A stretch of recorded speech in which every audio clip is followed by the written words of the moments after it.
पाचन, पाचन तंत्र अर्थात डाइजेस्टिव सिस्टम, पाचन तंत्र।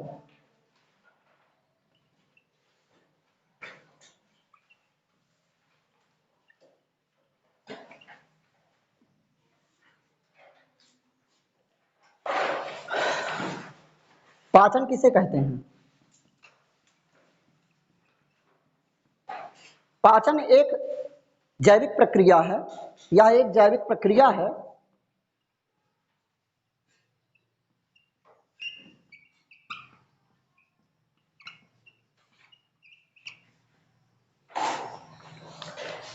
इसमें पाचन अर्थात बड़े और जटिल अणुओं का, बड़े और जटिल अणुओं का टूटकर सूक्ष्म अणु बनने की प्रक्रिया, बनने की क्रिया या प्रक्रिया की प्रक्रिया को पाचन कहते हैं।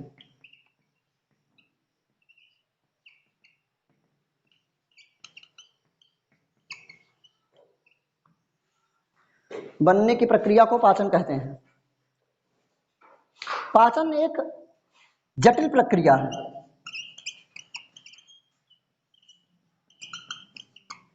यह कई चरणों में संघटित होती है। It's a complex process. It is a complex biological process.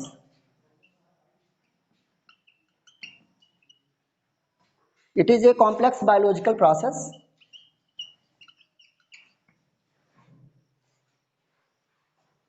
अब हम देखेंगे पाचन तंत्र के अंतर्गत कौन कौन से अंग आते हैं। How many organs are coming into the digestive system? पाचक अंग।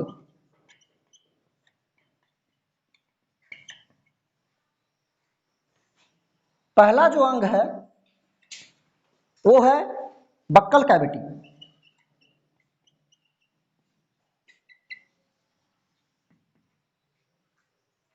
इसे ओरल कैविटी भी कहते हैं। ओरल कैविटी यानी कि इसे मुख गुहा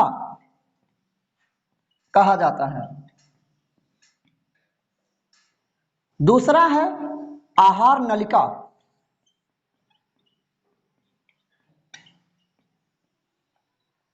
आहार नलिका या ईसोफेगस।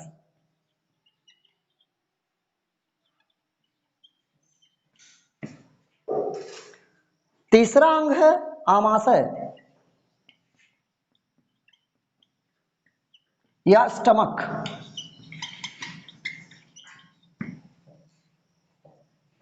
चौथा अंग है छोटी आंत,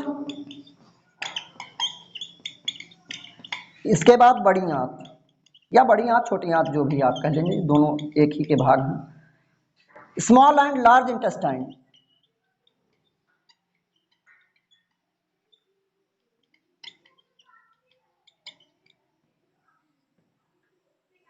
इसी में इसी के जो अंग होते हैं वो अग्न्याशय हैं।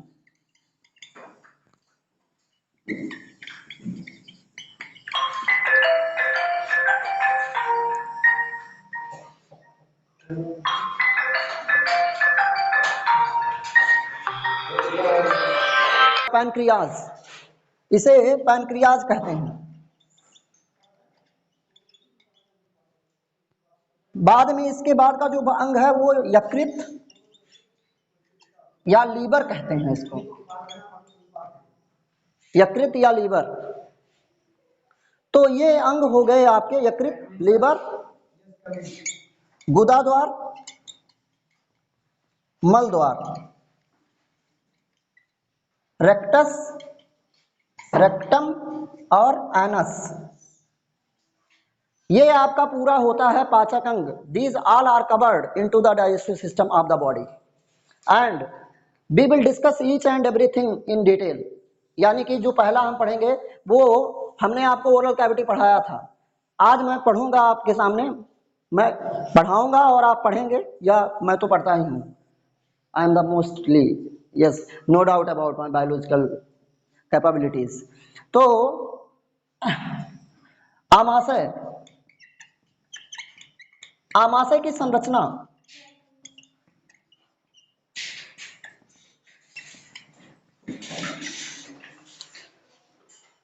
आमाशय को विज्ञान की भाषा में गैस्ट्रम कहते हैं,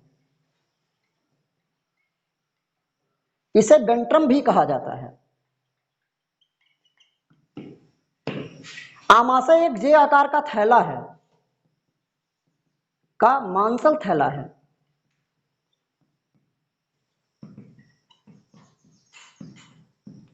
इसमें भोजन संरक्षित होता है, भोजन संरक्षित करने की शक्ति होती है। इसमें 1500 ग्राम ml भोजन, 1500 ml भोजन इकट्ठा करने की क्षमता होती है। आमाशय के अध्ययन को, आमाशय के अध्ययन को गैस्ट्रोलॉजी कहते हैं, गैस्ट्रोएंटेरोलॉजी, गैस्ट्रोएंटेरोलॉजी कहा जाता है। आमाशय की सुरक्षा मृदु मांसपेशियों के द्वारा होती है। बताओ मृदु मांसपेशी के बारे में। जो हमारी बॉडी में सर जो मृत जो हमारे बॉडी में दूसरे स्किन होती है, हमारी बॉडी में मर चुकी होती है, जो हमारी बॉडी में उसका कोई यूज नहीं होता सर। हाँ, उससे लेकर सर ये वर्क होता है ग्रेफोलॉजी का। किसके? सर जो आप लिखे उसके ऊपर। नहीं, गैस्ट्रोएंटेरोलॉजी ये पाचन तंत्र से जुड़ा हुआ सिस्टम है। ये ग्रेफोलॉजी सर ये होती है सर, इसमें जब जो मरे हुए हमारे तत्व होते हैं बॉडी में, वो मृतोलॉजी तो कोई शब्द ही नहीं है, उसको बोलते हैं जो डेथ एलिमेंट्स हैं, या हाँ, that is the different studies, but it is gastroenterology, it is a different sector. इसके अलग डॉक्टर्स भी होते हैं, गैस्ट्रोएंटेरोलॉजिस्ट होते हैं, एमबीबीएस के बाद डीएन भी किया जाता है। हाँ, तो इसको तो थोड़ा चलाने दीजिए, पढ़ाएं। तो मृदु मांसपेशी, tell me about soft muscles. Soft muscles are our body like sir, like soft muscles sir. Our thighs have soft. No. These all are meaningless concepts you are talking about. What are the characteristics of soft muscles? Sir, characteristics of soft muscles are they are elastic sir. They are bend. They are strictly bend. Tell me about can we control the voluntary muscles or not? Sir, it is a voluntary muscle or it is an involuntary muscle? Sir, it is an involuntary muscle. We cannot control it. Yes, we cannot control it, and it is beyond our control. Yes, sir. And what are the uses of soft muscles?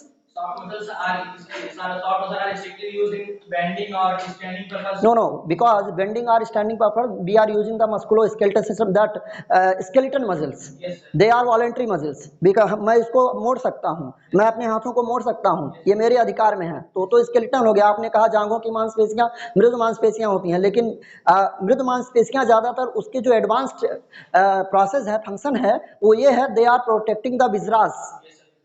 विजरा मतलब जब हम किसी बहुत work करके हम एक बार अपने आप रेस्ट में आते हैं, वो तो फैटिग बोलते हैं उसको। फैटिग सर, फैटिग से बिस्रा मतलब, I want to know what is the meaning of viscera. Can you tell me in English viscera? हाँ, yes, viscera. It's a English word. Yes, Visceras are, it is a actually Indo-Greek word, it means organ. So mostly what are the organs which are present in the abdominal cavity, like stomach, liver, small intestine, kidneys, they all are protected by the soft muscles.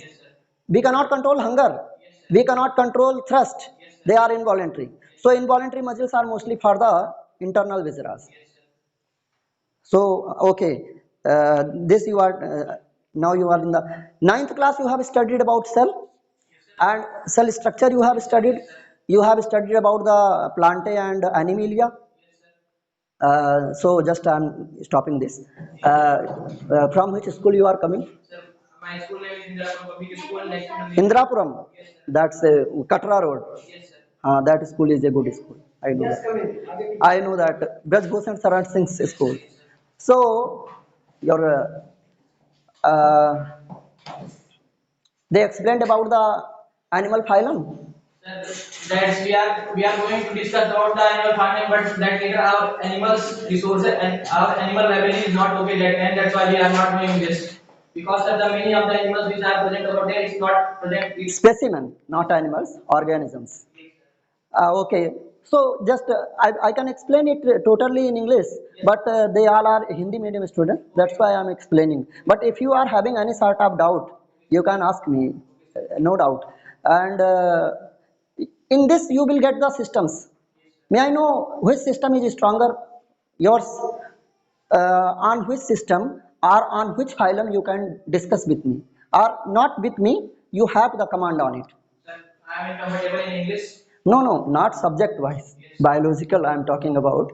Which system? Cardiovascular system, you know, or your 9th class portion. Explain me the सुनो, अब तुम लोग भी सुनो, आप लोगों में से भी बताएंगे. Tell me about nucleus. Sir nucleus, sir एक हमारा पूरा नहीं, अगर लिखने के लिए आ जाए 7 पॉइंट तो आप इंग्लिश में क्या क्या लिखेंगे? Sir nucleus are the different in our cell. Membrane. Nucleus are the type of cell which is present in our. Nucleus is not a cell, it is a part of cell. Nucleus is a part of a cell. It's present on the cell. It's a large part. What is the shape of the nucleus? Sir, this is the shape of nucleus. Is completely half circle or half circle. Ovule shaped, egg shaped. Yes, sir. Or tell me more. Nucleus, sir. What is the function of nucleus? Sir, nucleus. The function of nucleus is to control the cells. To control all the activity of cell. To control all the activities. Or sir, the main function of the nucleus is to control all the activities of the cells and to the. It is otherwise called as brain of the cell also. The brain of the cell is called nucleus. हाँ, लेकिन जब आपको लिखना रहेगा तो ऐसे लिखेंगे. बैठिए तो मैं बताता हूँ आपको. Nucleus is present at the center of the cell. It is one of the most important structure of the cell. The nucleus was discovered by Robert Brown. Robert Brown. And nucleus is covered by a membrane which is called nuclear membrane. Inside the nucleus, one fluid is present. That fluid is called viscous fluid, which is called nucleoplasm. Into that nucleus, one subnuclei is present, that is called nucleolus. In that nucleolus, some thread-like structures are there. That thread-like structures are called chromatin threads. And that chromatin threads are divided into chromosomes, and they are XX chromosomes and XY chromosomes are there. Nucleus, the main function of the nucleus are, it helps in cell division and it helps in growth and development of the body. ऐसे serial wise होता है. So science, we cannot write the history and combine facts, we have to write. ठीक, आप सबको भी कुछ बताइए, कोई एक कोशिकांग का विवेचना करिए.